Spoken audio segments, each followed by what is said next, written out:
네, 우리 다 같이 한 목소리로 봉독하시겠습니다. 시작.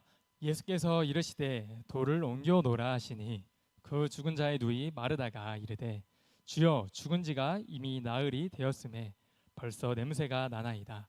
예수께서 이르시되 내 말이 내가 믿으면 하나님의 영광을 보리라 하지 아니하느냐 하시니 돌을 옮겨 놓으니 예수께서 눈을 들어 우러러 보시고 이르시되 아버지여 내 말을 들으신 것을 감사하나이다.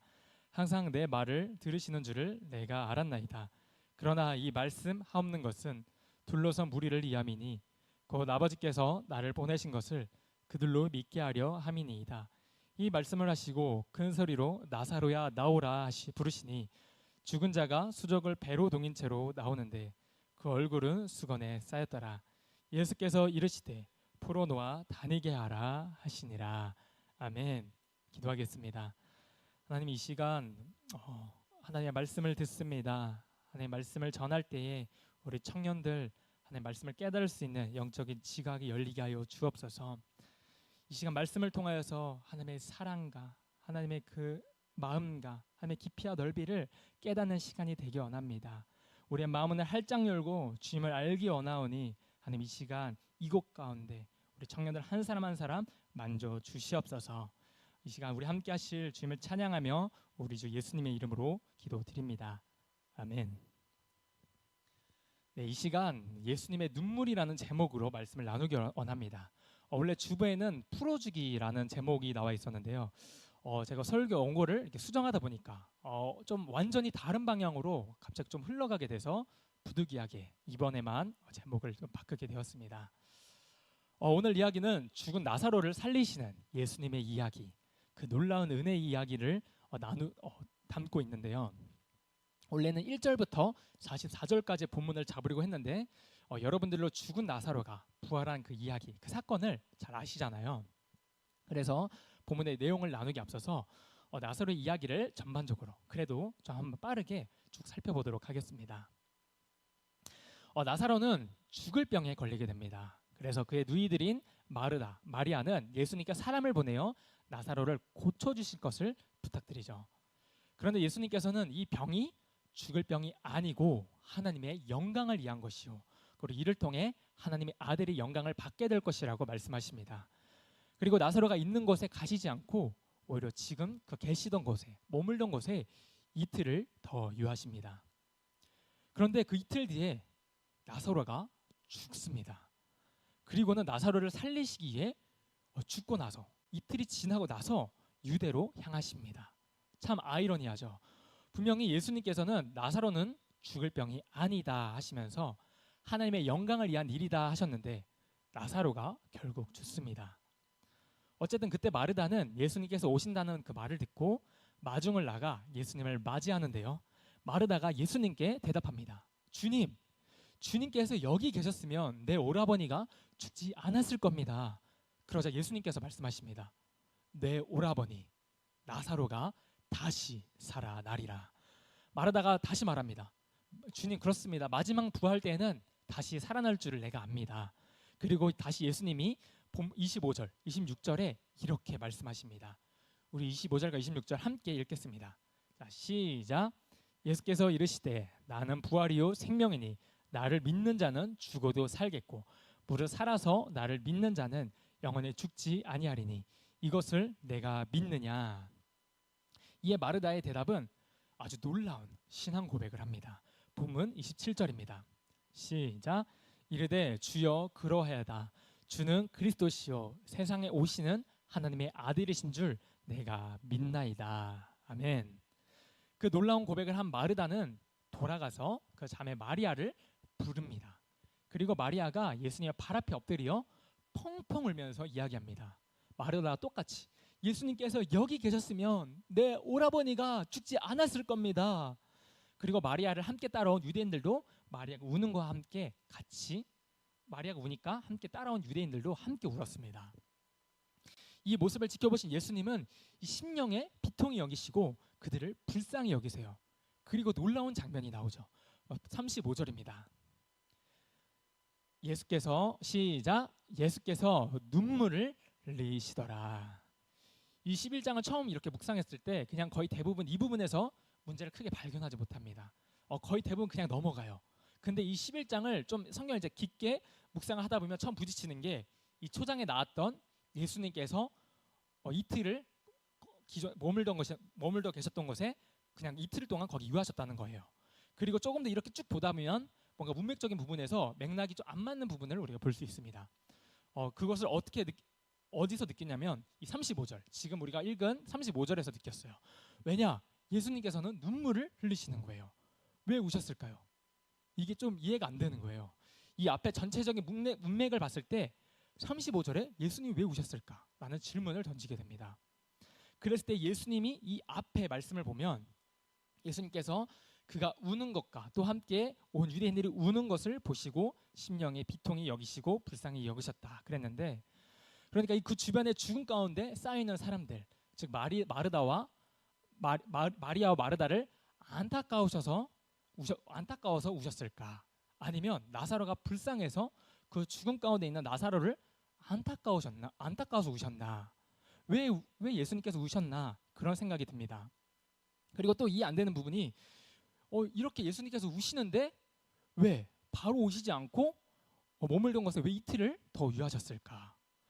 그런데 사실 이게 마리아와 마르다가 예수님께서 사람을 보내어 예수님이 나사로가 병들었다는 그 소식을 들었을 때는 이미 나사로는 죽어 있었다는 것입니다. 성경학자들의 견해에 따르면 거기에서 예수님의 이 계신 곳까지 소식을 전하러 온 그 거리가 상당히 멀었다고 해요. 그래서 나사로의 그 병든 소식을 전하러 오는 그 사이에 나사로가 이미 죽어 있었다는 것이죠. 그리고 예수님은 나사로가 죽은 것을 이미 아셨어요. 그래서 하나님의 더 큰 영광을 위해 나사로가 죽고 완전히 장사될 때까지 일부러 더 이틀을 유하셨다는 그 의견이 있습니다. 그런데 이런 배경을 모른다면 예수님이 마치 영광을 드러내기 위해서 일부러 나사로를 버리시는 것 같은 느낌이 들어서 예수님이 좀 너무하신 거 아닌가, 이런 자칫 오해를 할 수도 있는 것 같습니다. 그런데 예수님이 여기서 눈물을 흘리세요. 근데 여기 생각해 보면 좀 이해가 안 되는 부분이 우리 생각으로는 좀 이해가 잘 안 됩니다. 왜요? 어차피 나사로를 예수님께서 살리실 거잖아요.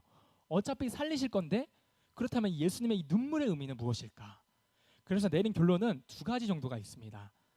사실 이 눈물에 대한 해석들도 여러 가지가 있는데요. 저는 그 중에서 두 가지가 가장 건강한 해석이라고 생각합니다. 첫째로는 바로 이 눈물은 나사로를 사랑하시는 예수님의 눈물이시다. 이 눈물은 진심을 담고 있는 거죠. 예수님의 진심. 우리가 예수님이 그 우시는 것을 바라봤을 때 우리 안에 이런 의혹들이 있잖아요. 하나님의 영광을 위해 나사로를 진짜 희생시키는 건가? 제가 아까 얘기했던 것 같은 우리 이야기로 따지면 하나님이 우리를 응답해 주실 걸 알죠. 우리의 문제를 해결해 주실 걸 알지만 우리를 항상 그 벼랑 끝에 몰고 가셔서 정말 우리의 마음이 다 타버릴 때까지 이렇게 해결을 안 해주시다가 항상 마지막에 가서 해결을 해주십니다. 하나님께서 늘 그렇게 일하세요. 근데 저도 신앙생활 하면서 이 사역을 하면서 그런 경험을 하게 되는 것 같아요. 정말 하나님의 영광을 위해서, 정말 내가 주님을 위해서 일을 하는데 하나님의 때로는 정말 벼랑 끝에 일부러 밀어 넣으시는 것 같기도 하고, 정말 우겨쌈을 싸듯이 뭔가 일도 갑자기 다 몰려와서 다 겹쳐서 오게 되면 제 안에도 어떤 그런 마음이 있었던 것 같아요. 근데 이 마음은 바로 하나님에 대해서 우리가 잘 모르고 오해했기 때문입니다. 이 눈물을 흘리시는 그 눈물의 의미를 우리가 깊이 묵상했을 때 알게 되는 것은 하나님이 나사로를 정말 사랑하시는구나. 예수님이 나를 버리시거나 외면하시거나 한 게 아니구나. 그냥 눈물을 흘리시는 순간 어떤 뭔가 논리나 뭔가 다른 부분에서 그런 걸 떠나서 그냥 이 부분만 놓고 봤을 때 예수님이 그 흘리시는 눈물은 그 눈물을 보는 그 순간에 해결이 되는 것이죠. 의문은 그거였던 거예요. 혹시 나를 그냥 이용만 하시는 건 아닐까? 날 정말 사랑하시는 걸까? 십자가에서 죽으셨지만 이거 잘 모르겠는데 말하는 게 어쩌면 우리의 현실이잖아요. 살면서 우리를 힘들게 하는 사람을 만났을 때, 또 어려운 상황을 경험했을 때 우리가 그런 생각을 할 수도 있을 겁니다. 그런데 그 가운데 예수님의 그 눈물을 우리가 바라보게 되었을 때 우리는 알게 되는 거예요. 주님께서 날 정말 사랑하시는구나. 그리고 두 번째 눈물의 의미는 뭐냐면 아마 이걸로 이제 풀이하는 게 좀 더 이상적인데요. 이 두 번째 의미는 예수님이 지금 여기서 이제 우실 때 위에 보면 33절에 비통히 여기시고 이런 표현들이 있어요. 그래서 여기서 이제 눈물을 흘리실 때는 뭔가 좀 약간의 분노를 포함한 무언가거든요. 그래서 이것은 무엇을 뜻하냐 하면은 나사로를 지배하고 있는 이 사망에 대한 부분, 이 사망, 이 죄로 인해서 올 수밖에 없는, 그래서 이 사망에 대해서 분노하시고 안타까워하시며 눈물을 흘리셨다. 이렇게 보는 것이 어쩌면 가장 건강한 해석이라고 할 수 있을 것 같습니다. 여러분, 우리가 우리 삶 가운데 살다 보면 정말 힘든 일이 있고 어려운 일도 있습니다. 근데 그럴 때 우리는 하나님을 오해를 하죠. 이 삶에 당장 처해 있는 현실이 너무 어려우니까 우리가 하나님을 오해할 때가 있습니다. 그런데 주님은 우리를 사랑하십니다. 우리가 그 어려운 상황을 보느냐, 아니면 주님이 나를 품고 계실 때 나를 위해 흘리시는 그 눈물을 보느냐, 그 눈물에 예수님의 진심이 담겨 있는 거거든요. 예수님이 우십니다. 이렇게 저렇게 여러 사람들이 또 이야기합니다. 37절에 이렇게 말하고 있어요. 그중 어떤 이는 말하되 맹인의 눈을 뜨게 한 이 사람이 그 사람은 죽지 않게 할 수 없었더냐 하더라. 그래서 38절에 예수님께서 다시 속으로 비통히 여기셔서 무덤으로 가십니다. 여기서 무덤은 굴인데 돌로 막은 거죠. 예수님 이렇게 그 가운데 서시는데 이제 비통히 여기셨다는 이 표현이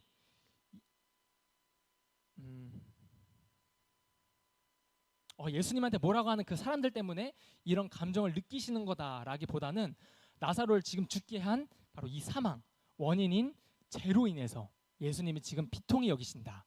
그래서 이렇게 그 사망을 보고 비통히 여기신다 보시는 게 올바로 보는 거죠. 그 가운데 오늘 예수님께서 말씀하십니다. 돌을 옮겨 놓으라. 무덤을 안고 있는 돌을 옮겨 놓으라고 주님이 명하십니다. 그때 마르다가 뭐라고 얘기하냐면요. 주여, 죽은 지가 나흘이 되었음에 벌써 냄새가 나나이다. 근데 이 마르다는 사실 좀 안타깝습니다. 왜냐하면 좀 전에 벌써 믿음의 고백을 했잖아요. 그래서 주는 그리스도시요, 주님은 살아계신 하나님의 아들이십니다. 이렇게 믿음을 고백을 했었습니다. 그래서 그 가운데 믿음의 고백을 했음에도 불구하고 여기서 또 그 믿음 가운데 나가지 못하는 모습을 보여줍니다. 그래서 원래 자기가 가지고 있던 편견과 그런 것들로 이야기를 하는 거예요. 예수님, 나사로가 죽은 지 나흘이나 됐습니다. 벌써 썩어서 냄새가 납니다. 여러분, 이것이 바로 저와 여러분의 모습인 거죠.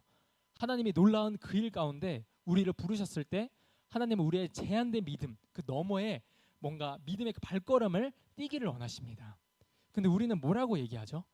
안 된다고 얘기합니다. 안 된다고 얘기하는 거죠.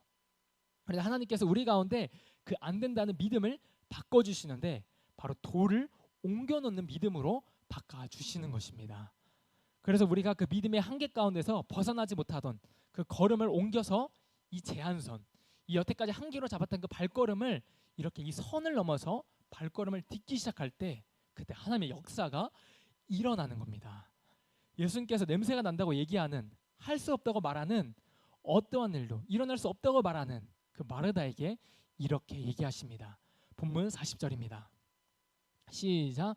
예수께서 이르시되 내 말이 너가 믿으면 하나님의 영광을 보리라 하지 아니하였느냐 하시니. 아멘. 여러분, 우리가 그 주님을 믿어야 합니다. 그 예수님을 우리가 붙잡아야 합니다. 그때 우리의 삶 가운데 하나님의 영광이 임하게 되는 것이죠. 하나님의 영광을 보기로 결정한 우리의 삶 가운데 하나님께서 그 놀라운 그 은혜로 약속하실 줄 믿습니다.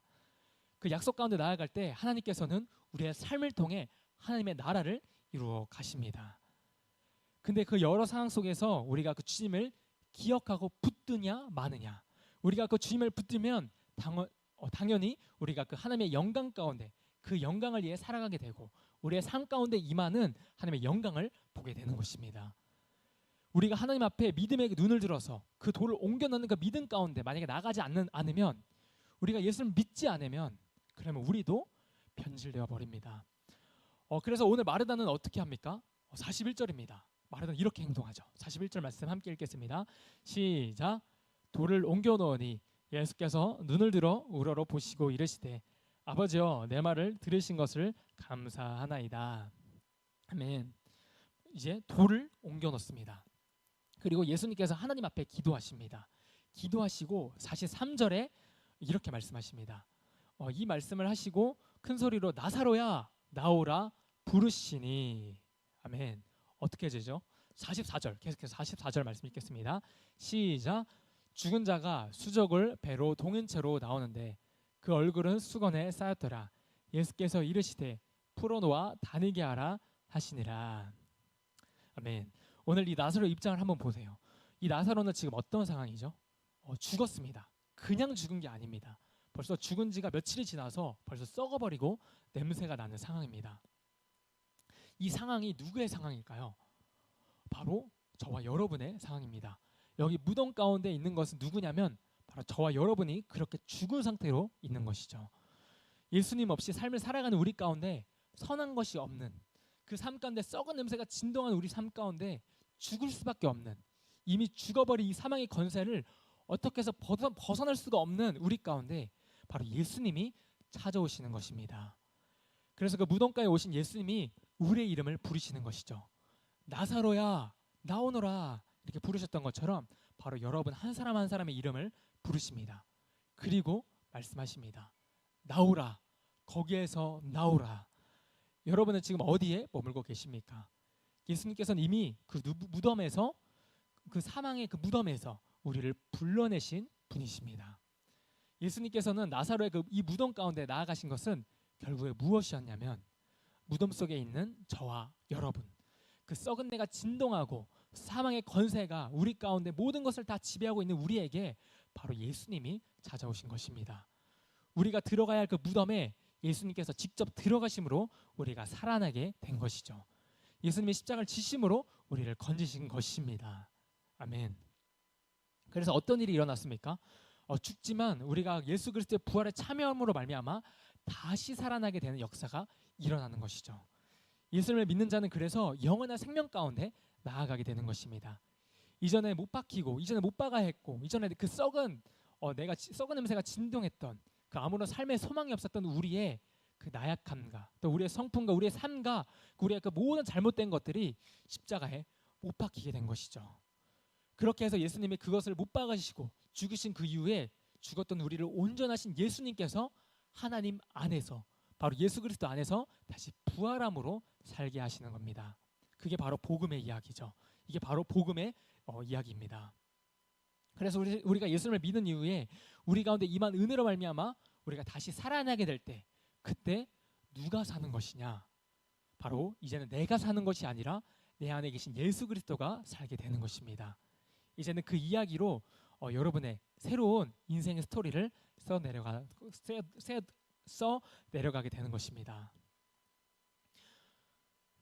여러분, 이 나사로가 결국에 누구라고요?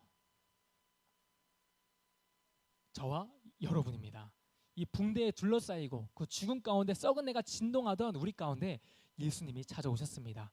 그 주님께서 우리를 바라보시고 우리를 지배하고 있는 그 죄와 사망을 바라보시며 눈물을 흘리시고 우리를 사랑하심으로 그 눈물을 흘리시고 또 그 십자가의 길을 걸어가셔서 우리를 대신하여 죽으시고 또 우리를 위하여 우리를 살리신 것입니다. 여러분, 하나님 예수님께서 그 하늘 보좌를 버리시고 죄 많은 우리를 위해 정말 낮고 낮은 땅 가운데 오셨습니다. 그 주님의 눈물을 바라보는 저와 여러분이 되셨으면 좋겠습니다. 결국 이 나사로를 살리는 것으로 말미암아 예수님이 이제 사람들이 예수님을 죽이기로 결정을 해요. 나사로의 부활함으로 말미암은 그 이야기를 듣고서 많은 사람들이 예수님을 믿고 따르게 되니까 이 사건이 결정적으로 예수님을 십자가에 못 박게 하는 그런 사건이 돼버립니다. 어쩌면 예수님도 아셨을 거예요. 내가 이 사건 가운데 나사로를 살리면 예수님이 당하실 고난을 아셨을 거예요. 근데 예수님은 그 사랑하시는 마음을 꺾지 않으시고 살리시는 것이죠.